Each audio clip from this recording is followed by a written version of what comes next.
C'est à présent l'heure de la revue de la presse et des médias israéliens sur Studio Kalita, et ce sont les pourparlers pour la formation du prochain gouvernement qui fait la une du Israël Hayom ce matin, avec des révélations qui sont faites par le journaliste Mati Turfeld.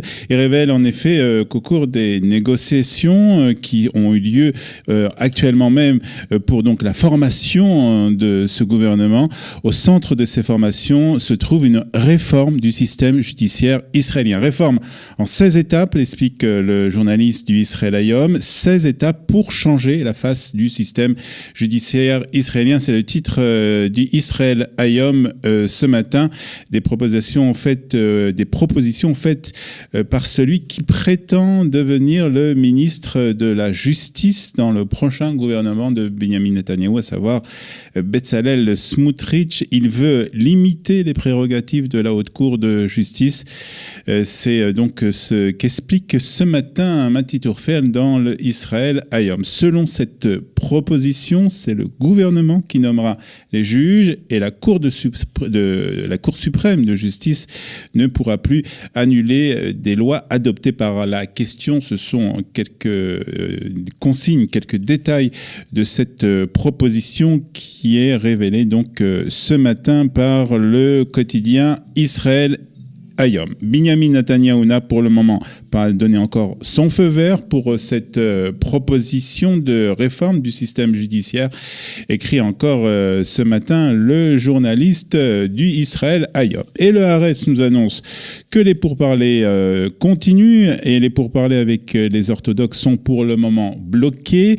Le journal explique qu'une solution semble avoir été trouvée concernant la loi sur l'enrôlement des Bachourei Yeshiva, solution qui convient aux religieux orthodoxes, au parti religieux orthodoxe, et aussi à Victor Lieberman du parti Israël Beitenu, qui demande l'enrôlement des Bachourei Yeshiva dans l'armée comme condition pour entrer dans la prochaine coalition. Mais les négociations avec les partis orthodoxes sont bloquées pour une autre raison, explique ce matin le Haaretz. C'est le Shabbat qui fait problème. En effet, la question autour du respect du Shabbat, et en particulier de la construction du tramway à Tel Aviv, n'ont pas encore été résolues.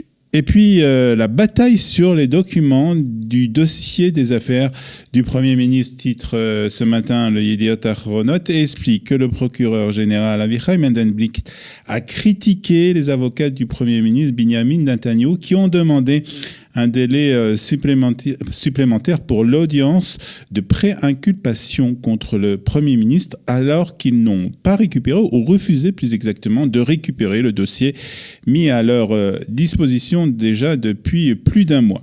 Le ministère de la Justice a en effet envoyé un coursier pour livrer les documents et la lettre de réponse de Avichai Mendenblick directement au bureau de l'avocat de Benjamin Netanyahou, le bureau Navot Telsour, mais le personnel du bureau a refusé de l'accepter. C'est ce que nous explique ce matin en détail le Yediot Ahronot. Vendredi déjà, les avocats de Benjamin Netanyahou avaient demandé un report de l'audience du Premier ministre, déclarant que la date limite du 10 juillet ne leur donnait pas assez de temps pour étudier tous les documents de l'affaire.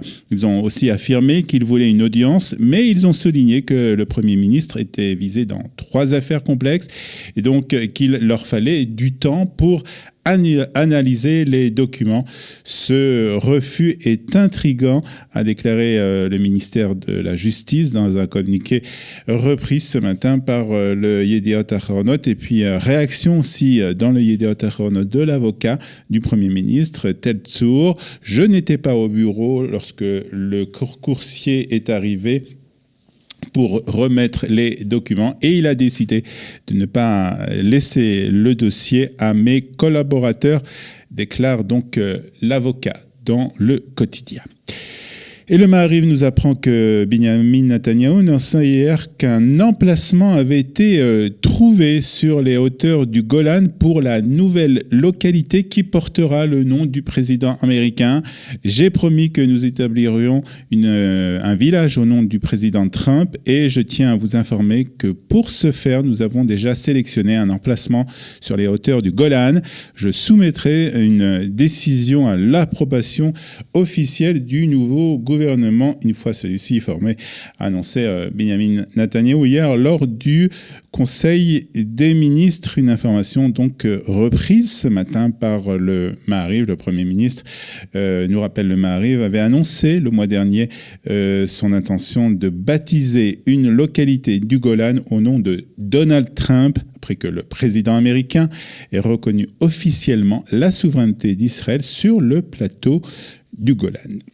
Et puis ce matin, les sites d'information ainsi que la radio Galei Tzahal nous apprend que l'envoyé du Qatar, Mohamed El Emadi, est arrivé hier dans la bande de Gaza pour distribuer des fonds aux familles palestiniennes les plus pauvres. C'est ce qu'un responsable palestinien, en tout cas, a annoncé. Une information reprise donc ce matin par les radios et par les sites d'information israéliens. Un journal saoudien avait annoncé hier que l'envoyé du Qatar devait entrer à Gaza pour distribuer une subvention de 30 millions de dollars du Qatar au groupe du Hamas. Le quotidien n'a cependant pas précisé comment les fonds seront distribués et à qui surtout les fonds seront distribués. Et puis toute la presse israélienne, pour terminer cette revue de la presse et des médias israéliens, toute la presse israélienne annonce ce matin l'ouverture officielle de la semaine des festivités de l'Eurovision, et le Yediot Ahronot et le Israël Hayom ont choisi ce matin le même titre pour ce sujet, Europa c'est Cannes. L'Europe, c'est ici, avec Raz Chernik, donc du Yediot Ahronot, annonce que hier s'est déroulée à Tel Aviv la cérémonie d'ouverture du concours Horizon de la chanson, avec la présentation des 41 délégations qui participeront donc à ce concours sur un tapis orange. Nous explique Raz Chernik ce matin dans le Yediot Ahronot, un tapis orange qui a été déployé devant le théâtre de la Bima à Tel Aviv, et un représentant qui n'est pas passé inaperçu hier à Tel Aviv pour cette présentation. C'est ce qu'explique en tout cas le quotidien Yediot Ahronot. C'est le représentant français Bilal Hassani. Il était habillé d'un mélange de costume et de robe de mariée, et donc son costume a fait sensation hier à Tel Aviv. C'est ce qu'explique en tout cas le Yediot Ahronot.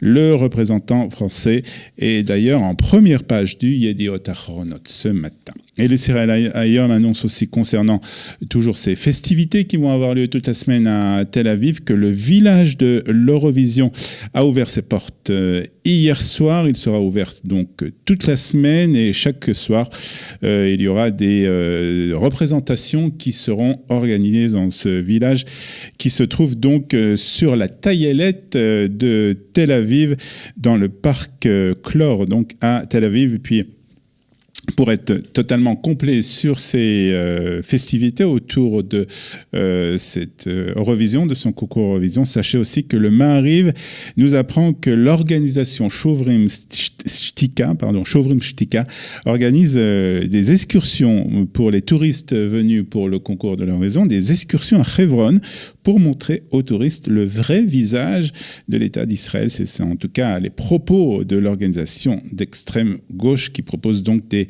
excursions à Hebron pour les touristes venus de l'étranger pour montrer le vrai visage de l'État d'Israël, en tout cas selon l'organisation d'extrême gauche. Voilà, c'est la fin de cette revue de la presse et des médias israéliens sur Studio Kalita.